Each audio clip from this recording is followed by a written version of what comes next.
Olá, boa noite. A economia brasileira deu sinais de queda pelo segundo trimestre consecutivo. O nome disso é recessão técnica. A retração de 0,13% foi no IBCBR. O índice é uma prévia do Produto Interno Bruto. O PIB é o conjunto da riqueza produzida pelo país. Nos primeiros 3 meses do ano, o recuo foi de 0,2%. O Banco Central também divulgou nova expectativa de queda do PIB em 2019. O Boletim Focus, baseado na previsão do mercado financeiro, reduziu o índice em 0,01% sobre a previsão anterior, que era de 0,82%. No Brasil, o dólar sofreu um ataque especulativo de alta e a bolsa de queda. Na Argentina, o Banco Central aumentou os juros para 74% por causa da supervalorização da moeda americana. A justificativa é a instabilidade política, aqui por causa das declarações polêmicas do presidente Bolsonaro. Entre os hermanos, o risco da volta do grupo de Cristina Kirchner ao poder nas eleições presidenciais de outubro. Veja agora os nossos outros destaques. 1.600 famílias despejadas em Bom Jesus do Pirapora e Defensoria Pública do Estado se reúnem em audiência pública na Alesp. Eleições municipais chegam às redes sociais pelas mãos da Justiça Eleitoral. Governo paulista reforça a vacinação contra sarampo em municípios com maior número de registros da doença. A segunda edição do Jornal da Assembleia começa agora.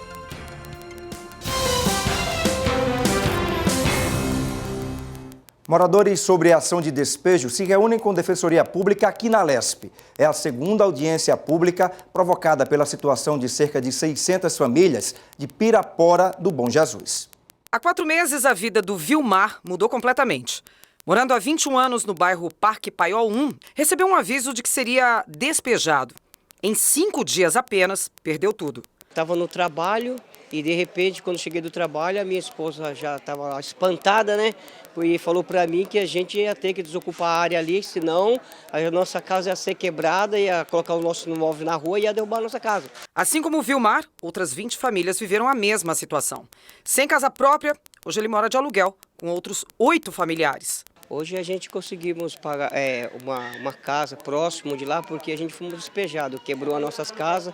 Com 5 dias de antecedência, ela me avisou que a gente tinha que sair, que ali era uma área embargada e a gente ia ter que desocupar. Aí eles ofereceram para nós um aluguel ali de R$300. Porém, naquele lugar não existe nenhuma casa desse valor. Aí a gente conseguimos uma casa, a gente paga 300, água e luz, e ainda paga mais R$200 do nosso bolso. Tudo começou em 2011 com uma ação de reintegração de posse. O terreno, onde existem mais de 300 casas e 1.600 moradores, é privado. Mas Ademilson Marceneiro, líder comunitário da região, nos mostra o contrário. O documento em suas mãos, emitido pela prefeitura, cede a área para os moradores do Parque Paiol 1 por 90 anos. O prefeito deu esse terreno para as pessoas a troco do que? De voto. Ele não foi, porque eles dão o terreno gradualmente para as pessoas, quando é ano de eleição, eles vão lá e dão os documentos. De quem é esse terreno? O terreno de quem que é? O terreno é da empresa de companhia de energia elétrica. Hoje não é Eletropaulo, hoje é a Enel, acho que é Enel o nome da empresa hoje, que antes era Eletropaulo, hoje é Enel. Ela que entrou com essa ação para despejar essas pessoas. Essa foi a segunda audiência pública aqui na Assembleia Legislativa e o caso foi parar nas mãos da Defensoria Pública de São Paulo. Nós apresentamos uma defesa em que a gente pede a suspensão do cumprimento da ordem de reintegração com base em vários argumentos. Isso não foi apreciado ainda pela juíza e, paralelamente, a gente também vai pedir o reconhecimento da COEM em favor desses moradores, ou seja, do direito à concessão de uso especial para fins de moradia. Apesar da ajuda da Defensoria, outros moradores ainda correm risco de perder suas casas. A Assembleia Legislativa de São Paulo recebeu a segunda audiência pública em defesa dos moradores do bairro Parque Paiol 1. Mesmo com documentos em mãos emitidos pela Prefeitura da cidade de Bom Jesus do Pirapora, em que autoriza a moradia deles há mais de décadas, 58 famílias serão despejadas no próximo dia 21 de agosto. A iniciativa da audiência foi do deputado Carlos Gianazzi, do PSOL. A nova ação prevê a desocupação de mais 400 moradores no próximo dia 21 de agosto. Estamos aqui com 58 famílias que estão com as suas casas demarcadas, e uma coisa que me chama a atenção é que a Prefeitura Municipal, na pessoa do ex-prefeito, que hoje não é prefeito, Raul Silveira Bueno, doou esses documentos aqui com assinatura dele, dando esses terrenos para essas pessoas. Essas pessoas não invadiram as áreas. É um terreno que foi doado pela prefeitura e agora chegou o dono do terreno, dizendo que o terreno é meu, com essa reintegração de posse. Pegou todas essas pessoas. A audiência pública foi iniciativa do deputado Carlos Genasi, do PSOL, que vai cobrar da Prefeitura de Pirapora a resolução do caso. A Prefeitura está cometendo um grande crime, né? A Prefeitura está atacando a dignidade humana dessas pessoas, porque eles vão ser desalojados, desapropriados, sem que haja nenhum programa habitacional de proteção social, né? Há irregularidades no processo de desapropriação, né? Nós estamos conversando inclusive com a Defensoria Pública do Estado de São Paulo, que já detectou essas irregularidades. Agora é um absurdo eles retirarem as pessoas e jogarem praticamente na rua. Isso é muito sério e nós vamos tomar providências aqui também pela Assembleia Legislativa.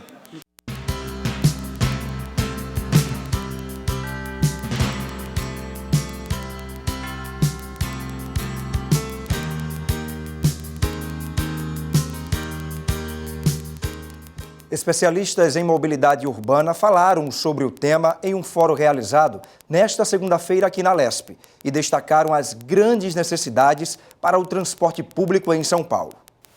Um evento aqui na Assembleia Legislativa visa discutir as várias formas de mobilidade urbana para a cidade de São Paulo. O objetivo desse evento é trazer a discussão sobre a melhoria no transporte público e principalmente impedir que hajam retrocessos nas próximas gestões. O transporte público é um dos serviços que mais causam dor de cabeça ao consumidor brasileiro. Porém, de acordo com o levantamento do IDEC, as pessoas reclamam mais sobre os problemas para parentes e amigos do que nos canais oficiais. A gente tem tentado debater quais as questões que a cidade precisa avançar, né, pensando na mobilidade do futuro, para melhorar a mobilidade pensando nas pessoas. Então, em vez de pensar em obras megalomaníacas, em ferramentas, enfim, carro voador, essas coisas meio futurísticas, pensar em soluções mais práticas, distribuindo espaço viário para os usuários de ônibus, para as bicicletas, para o pedestre, para os espaços de convivência e tornar uma cidade mais saudável para se viver, com menos emissão de poluentes e mais eficiente também. Agora, qual que é a fórmula para criar essa cidade mais saudável?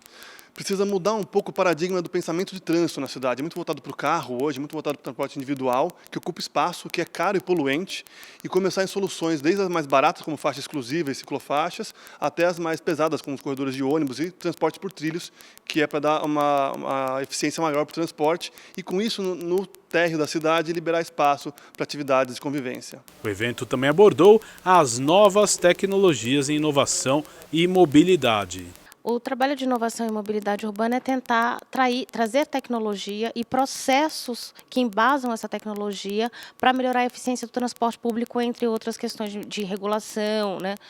Hoje a gente vê que a mobilidade urbana está mudando bastante. Você vê várias startups com patinetes, com bicicletas, e você tem hoje em dia uma quantidade de dados muito maior do que você tinha anteriormente e que permite você usar isso com tecnologia, os dados. A tecnologia pode, inclusive, ajudar os atores a conversar, setor público e sociedade, para você conseguir fazer uma regulação melhor e daí você provocar inovação, a melhor eficiência da mobilidade urbana. Sem esquecer que o mais importante é a gente conseguir dar eficiência ao transporte público. Agora, dentro das vias de transporte público, como a tecnologia anda junto dos meios de transporte público para gerar mais mobilidade no município? A principal questão do transporte público é a geração de dados, né? A gente tem, todas as cidades têm seu sistema de ônibus, as pessoas andam de ônibus, mas muitas vezes não se sabe como essas pessoas estão andando, de onde elas estão indo. Então, aí você tem um horário com ônibus muito cheio, algumas vias com ônibus muito cheio, outra com ônibus mais vazio. A gente tem que usar a tecnologia para analisar os dados, é o que a gente chama de fazer uma política pública baseada em evidência. Pegar os dados desse deslocamento dessas pessoas, usar inteligência para analisar esses dados e assim você fazer um planejamento e uma operação mais eficiente do transporte público. A Frente Parlamentar de Desenvolvimento Econômico Regional se reuniu com representantes da FAPESP, que é a Fundação de Amparo à Pesquisa do Estado de São Paulo. Eles discutiram as prioridades no trabalho desenvolvido pela instituição.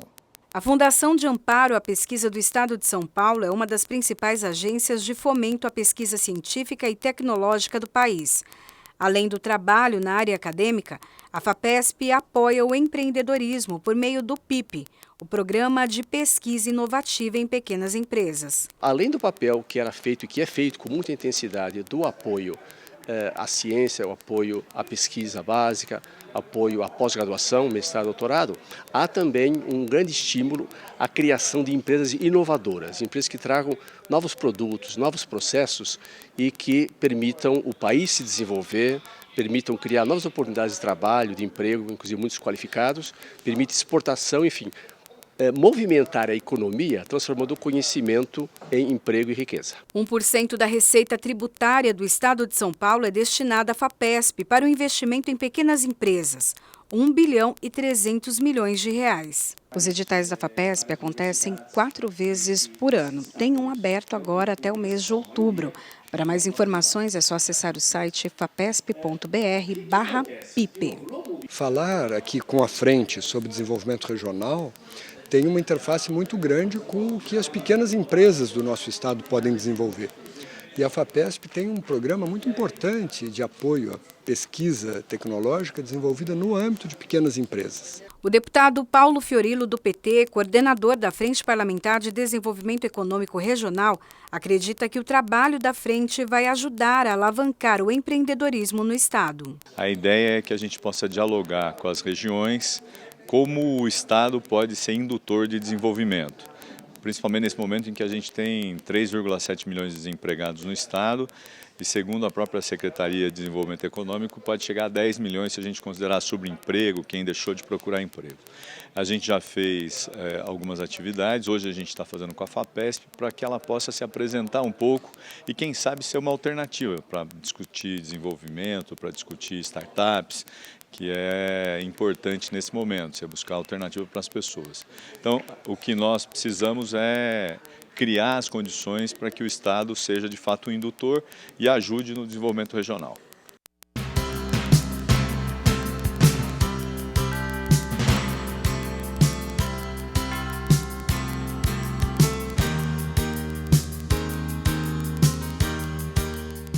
Eleições municipais já. O Tribunal Superior Eleitoral começou a divulgar hoje nas redes sociais uma série de vídeos sobre as eleições municipais do ano que vem.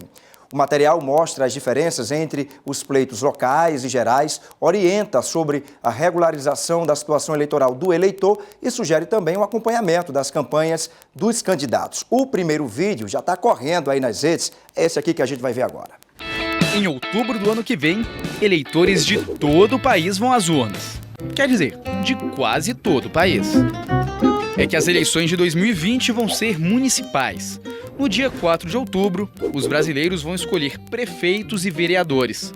Como Fernando de Noronha e Distrito Federal não tem prefeitura nem Câmara Municipal, os eleitores não vão precisar votar.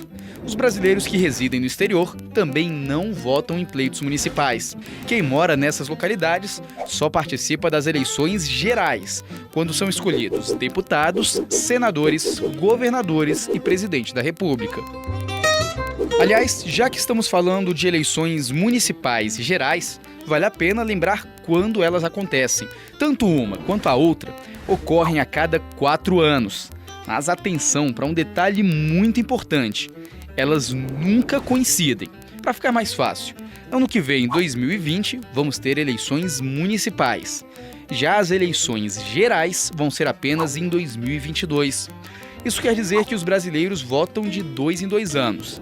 Menos, é claro, quem mora no Distrito Federal, em Fernando de Noronha ou no exterior, que participa apenas das eleições gerais.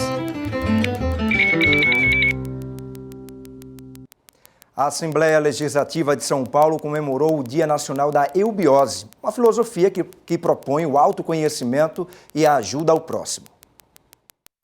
O auditório Franco Montoro estava lotado. O dia que se comemora a eubiose no Brasil é 10 de agosto e foi lembrado na Assembleia Legislativa de São Paulo. A eubiose é uma filosofia de vida criada em 1921, que tem um olhar voltado para o próximo. A eubiose propaga os valores do bem, do bom e do belo.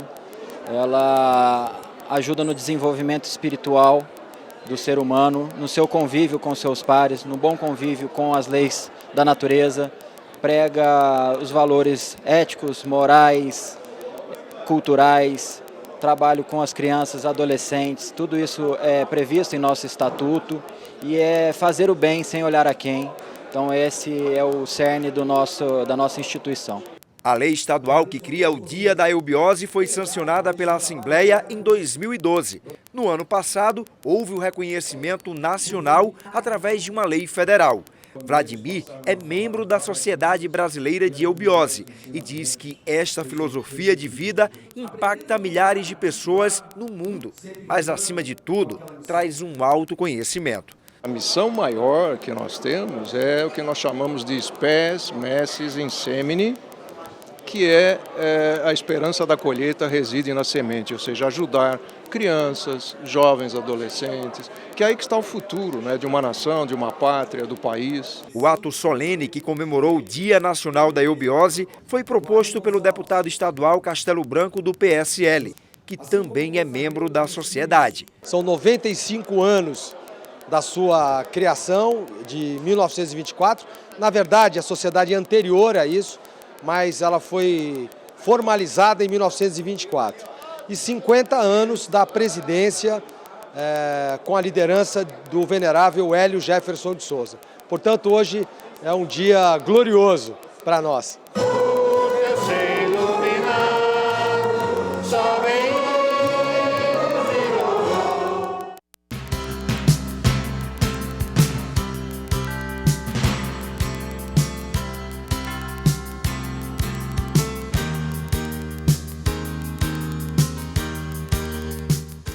A Organização Mundial de Saúde afirma que a epidemia de sarampo é um problema global. Segundo o relatório da OMS, divulgado hoje, o registro do número de casos da doença nos 6 primeiros meses deste ano em todo o mundo é o mais alto desde 2006. Os casos notificados cresceram 300% nos primeiros 3 meses em comparação com o mesmo período de 2018. Ainda segundo a OMS e a Organização Pan-Americana da Saúde, a doença foi responsável por 110 mil mortes em 2017. O estado de São Paulo contribuiu com uma explosão de infectados. Mais de 90% dos casos registrados pela OMS no Brasil entre maio e agosto deste ano foram em municípios paulistas. O quadro mais grave obrigou o governo de São Paulo a abrir nova frente de combate à epidemia de sarampo. A partir de hoje, crianças com idade entre 6 meses e menores de 1 ano vão ser vacinadas em 39 cidades paulistas. O estado lidera o ranking nacional em número de casos da doença. A vacinação se concentra em municípios que registraram o maior número de casos de sarampo. Segundo a Secretaria Estadual de Saúde, São Paulo tem 967 casos de sarampo confirmados, 778 só na capital. Do total, 13,5% são crianças menores de 6 meses. Esta é mais uma tentativa de conter a epidemia. Desde o dia 10 de junho, a Secretaria Municipal de Saúde da capital adotou diversas estratégias para ampliar a cobertura. Foram instalados postos volantes em locais de grande circulação, como estações de trens, metrô e terminais de ônibus. Na semana passada, o foco foram as creches, escolas e universidades. A campanha em 15 municípios da Grande São Paulo vai terminar na próxima sexta-feira e prevê a vacinação de 4.400.000 jovens. Paralela à nova ação do Estado, segue a campanha de vacinação contra o sarampo focada em jovens de 15 a 29 anos em 15 municípios da Grande São Paulo. Para entender um pouco melhor esta epidemia e avaliar as ações do governo, a segunda edição do Jornal da Assembleia conversa agora com o médico Halcyon Teixeira. Ele é infectologista do Hospital Emílio Ribas. Muito boa noite, doutor. Seja bem-vindo ao Jornal da Assembleia, segunda edição. A gente viu aí os números de fato. Os números assustam, mas eu queria entender com o senhor melhor essa epidemia que a gente vive hoje, especialmente aqui no estado de São Paulo. Boa noite. Boa noite.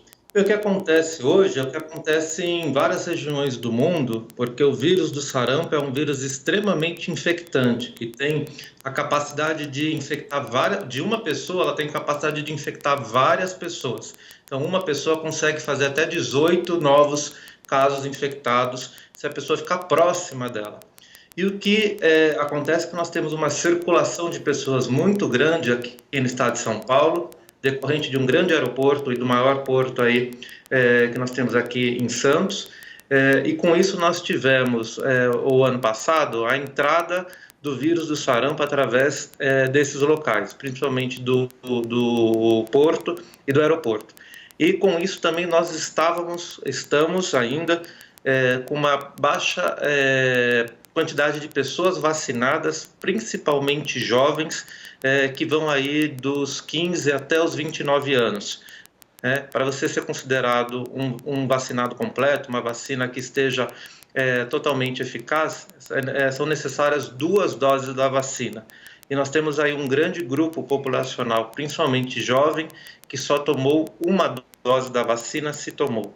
Então, somado a todos esses fatores, nós estamos vivenciando hoje aí essa grande quantidade de casos de sarampo, que assusta um pouco, porque era uma doença até então considerada controlada, mas foram todos esses fatores que estão causando esses grandes números de casos. Uma doença extremamente infectante que tem esse poder de causar grandes epidemias, junto com uma quantidade de pessoas que ainda não estavam totalmente vacinadas e protegidas para a doença. Doutor, o senhor fala aí dessa circulação nos portos e aeroportos, a grande circulação de pessoas. Eu, inclusive, pergunto agora para o senhor as campanhas de poder público, como, por exemplo, distribuir a dose do sarampo nas estações de metrô, agora nas escolas com a volta às aulas, é uma campanha, é uma medida assertiva para tentar controlar essa epidemia?